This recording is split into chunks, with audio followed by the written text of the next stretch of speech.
Welcome back to the next part of the Suzuki project. On this episode, I'm just going to do a basic tune-up. To start off, I got the plugs, got the air filter, got the oil filter, got the oil. Going to bleed the clutch and brake. New battery, obviously. And then coolant, depending on what it looks like once I get access to it. So yeah, I'll just jump right into it. So got the air filters, just like generic ones. The OEM ones were like double the price, so I didn't bother doing that. But they seem to be good quality, so that's all good. I don't remember which one's front and which one's back. But we got those. Got the oil filter, which is just standard. Got a new one of the bolts that I broke. That's the part number. And that's the bolt that holds on the cosmetic cover on the cylinder head. Got the new plug boots, and that's those part numbers. New plugs, part numbers, full gaskets for the front and back carb. I figured I would just do both. I don't remember which one has the, I didn't realize it'd be different as far as one being rubber and one being paper, but I got one for each carb, and that's those guys. This plus the oil was like $100, 103 with shipping or something like that, so definitely worthwhile doing for something that I have no maintenance records on.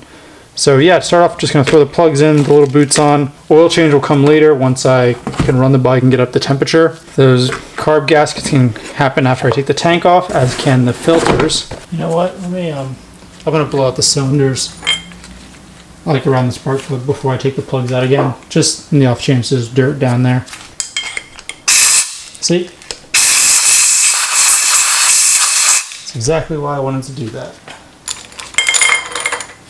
Since the plugs are going into aluminum, I always put anti-seize in the threads, and like a liberal amount of it. That way there's not any real chance of them getting stuck in there. And then all you do is tighten it down so that the crush washer, like you can feel the crush washer compress, and then like a half a turn past that, like it's really not a lot of torque. New plug with anti-seize. Should be good. And then old ratty boot. Placed with the nice new one. It's good. And then just pop that on there. I'm not going to film it, just repeat the same process on the other side. So we're going to do the diff / torque tube / drive shaft oil, I don't know. And to start off, you have a 17 mil fill port and a 21 mil drain port. Always take the fill port out first, just in the off chance that, I think I've said it before, but let's say you take the drain out, drain it, then the fill port's stuck. Now you're SOL because you can't fill it. I mean, this thing's fairly new. I'm not expecting it to be rusted or seized, but we'll try to not make a mess of this process.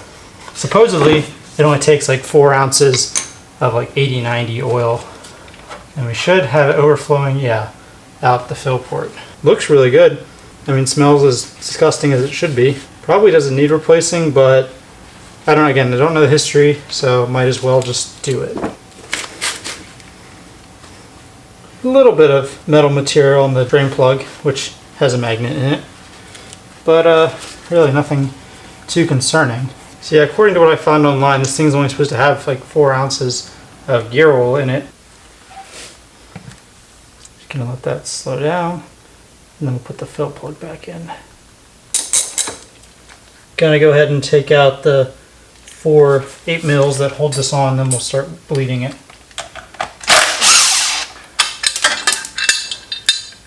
Standard bleeder screw, like any brake caliper. Basic process for bleeding it. Bleed valve right here. Gonna go ahead and open up the cap on the reservoir. Use a syringe and suck out all the old fluid. Fill it up with new fluid.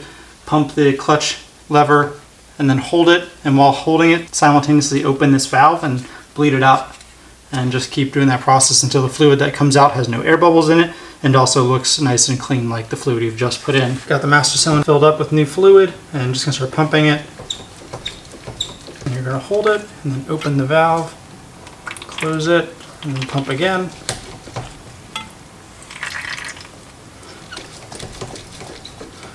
Feels good. The brake process is the exact same for the front. So in order to get to the air filters and also the fuel leak, the tank has to come off and the seat has to come off. But I don't have a manual, and the internet didn't seem to be super helpful. There's 2 10 mils in the back. I assume this cover has to come off, and then maybe there's another one behind it. I don't know. I might just start to take this cover off and then just like start messing with it and see what we can find.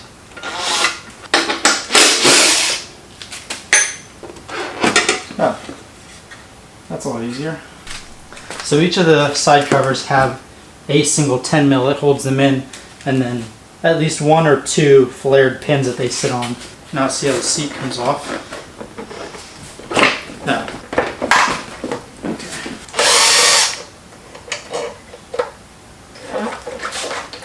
Is the tank really held on with 1 bolt? There's 1 bolt holding it? Okay, that seems questionable. Here's a pretty novel idea. Turn the fuel off before disconnecting the fuel line. Okay, now that I've successfully dumped fuel everywhere and filled the garage with fumes, I'm gonna go ahead and call it quits for the night. Okay, so I got a bunch of factory parts in. Most stuff I bought was just cosmetic things that would make the bike look better. So first of which is a new fill plug for the oil, which is that part number. I got the gasket as well, it's just an O-ring. I also got a couple more long 8mm bolts, whose part numbers are those. I don't know if you can read that. These are the bolts that run along the perimeter of the crankcase cover. I just ordered 3 since there's 3 on top that are pretty rusty. And lastly, I got just the plastic chrome caps that go along the swing arm for the fender mount, this guy.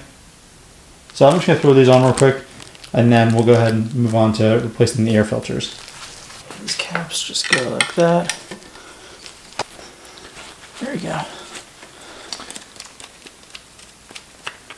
Yeah, I guess it just faded.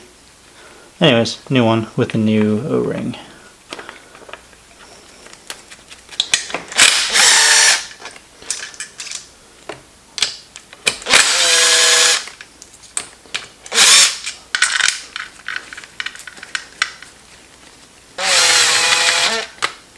Okay, so now that that's done, we'll set the camera up a little higher so you can see what I'm doing, and then just do the air filters and then carbs.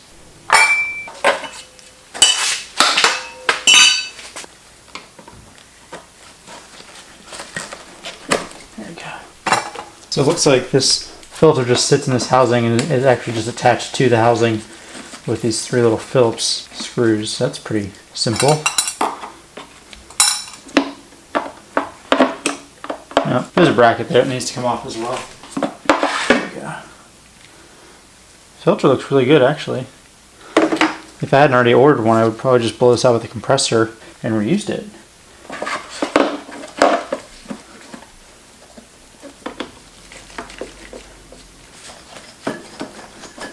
There we go.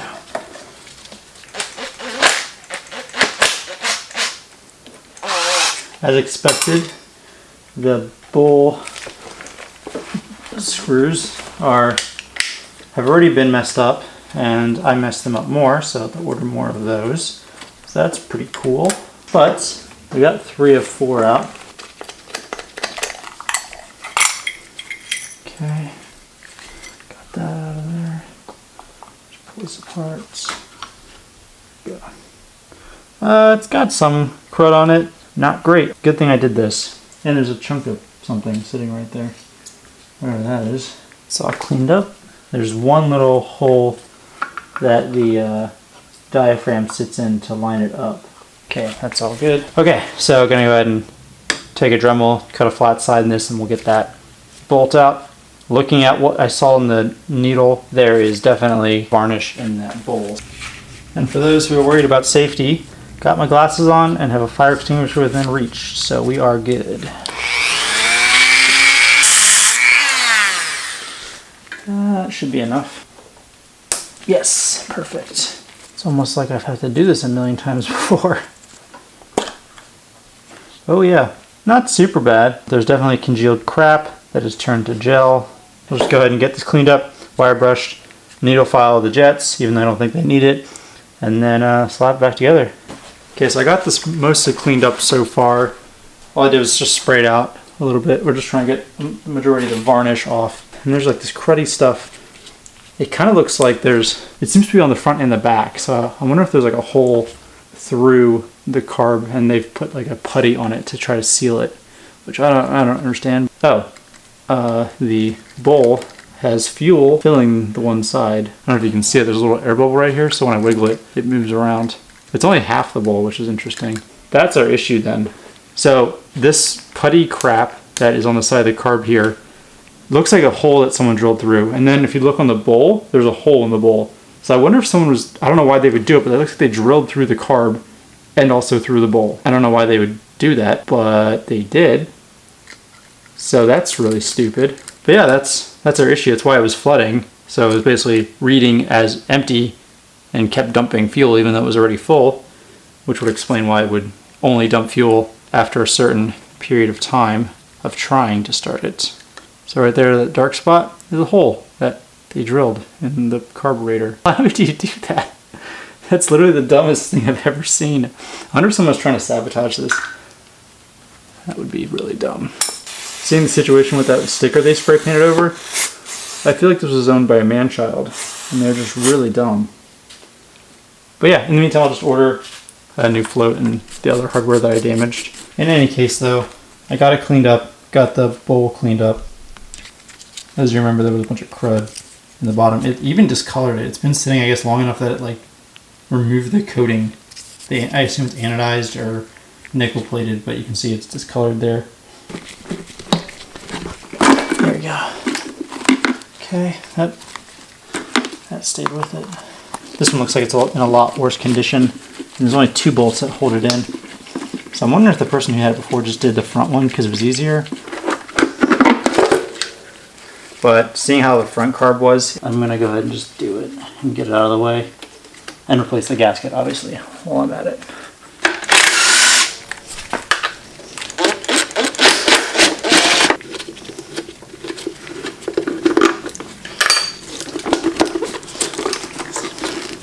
Oh, it's leaking. There's a vent from the, looks like the rear valve cover to the bottom of the air box, and it's full of water. So that one wasn't venting properly. I don't know if it would have had enough pressure to bleed the water out, or if it would just cause back pressure and the thing would stall out. So fuse panel out of the way. There we go. Air box out. And the carb should come free. There's that one. Oh, it was a lot of fuel.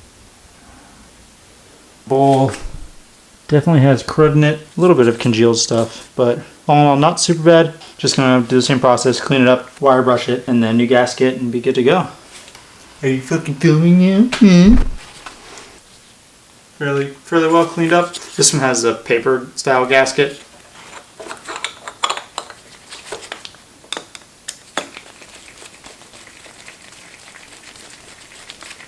I got the last of the parts in, so hopefully we can get this bike finally finished up. This here is the fuel line that goes from the fuel tank to the fuel pump.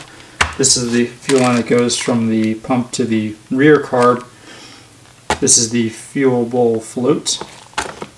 Bolts for the fuel bowls, bolt for the fuse box, and these are both ones for the diaphragm housing for the needle. Okay, so officially it's been 10 days since the last time I filmed, but I did do a little bit of work in the meantime. The reason we were delayed was because the float that I previously showed you was wrong, and it took me a while to get a return for it and then get the new one ordered and delivered, and this is the right part number. And what they did, I think someone just got dyslexic, but I got sent a 33E00, so I mean it's pretty close to what the actual part number is. Like, I don't fault them, it happens, but again, it delayed everything by over a week. What I did do though, is I got the rear carb finished up, got the new fuel lines installed, which included the one from the tank to the pump and the pump to the rear carb, and then I need to run a new one for the rear carb to the front carb, but for that I just can use standard fuel line. With all that being said, there's really nothing holding this up, it's just a matter of needing to be reassembled. So I'm just going to jump right into it, starting with the front carb. Another thing I forgot to mention that I did off camera is I took out all the jets of both the front and rear carb and let them soak in carb cleaner and dissolve all the crap that was on them. And they were pretty bad. I also found a solution for the hole that someone drilled in the carb. The backstory is, apparently, the person I got it from said the person he got it from was storing the bike with a friend of theirs, and relationships broke down between that owner and the person storing the bike, and the person storing the bike didn't want to return it. But I think we are talking about sabotage. Like, the person storing it wasn't happy and wanted to mess with the owner at the time, and they drilled a hole in the carb because it looks real deliberate. Like, where that hole was drilled is like the only accessible spot on that carb without taking anything apart. Like, you could do it really quickly and easily. That would explain why, one, there was a hole drilled in the carb, and two, why it was poorly repaired. But what I did was, can't really see it all that well, but we have this like hexagonal hole cut out here for like a nut. And what I did is I took a really tiny computer screw, like a real low tensile strength screw, and just threaded it into it. Since this is just aluminum, it was real easy. Threaded it in, and then the head of it sheared off because, again, it's real low strength. But what happened is it sheared off right at the carb. So most of the bolt is still in the carb, sealing that hole like permanently. And then I just put another layer of like gas resistant epoxy in this little pocket here and let it cure. It's been curing for over a week now. So that should be more than sufficient. I don't think we're ever going to have issue with this again. It's been so long I've forgotten how this thing goes back together. I mean, there's not a whole lot of ways it can go together. So it's just a matter of putting it back sort of the way it was. Okay. There we go. This sucks. I hate this kind of stuff. There we go. Yeah, that's neat. Let's knock that shit back out right away.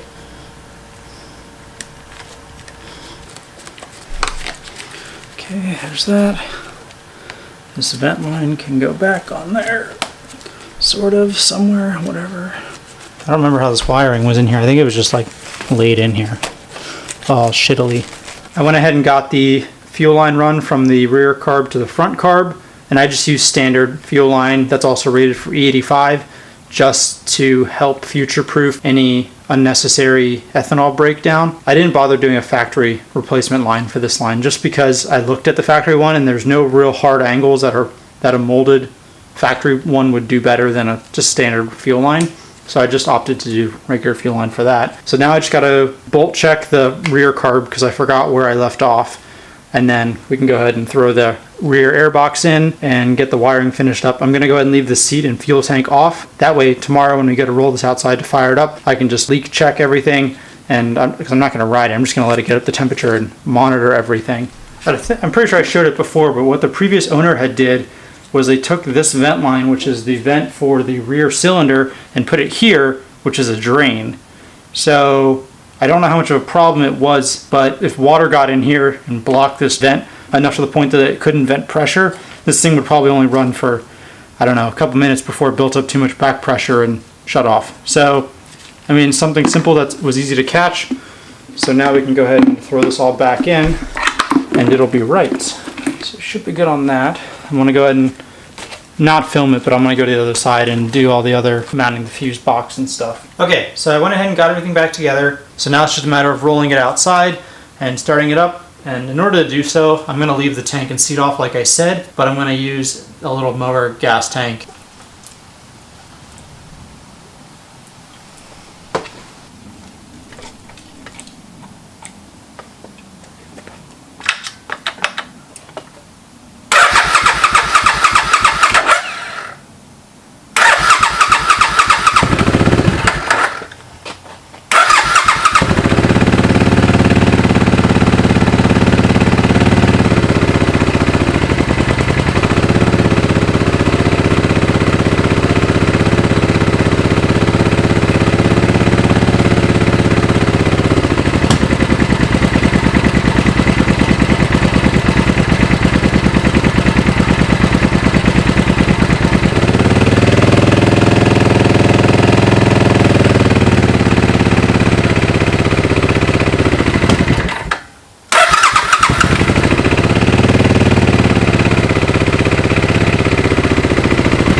I'm not sure how well this is going to work, but I don't have a pan that's low enough to collect the oil under here.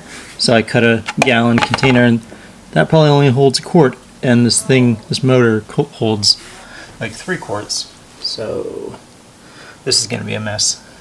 A 14 mil underneath here. That's the drain. This drain plug is all chewed up. Okay. This is going to suck. It's a really long drain plug. There we go.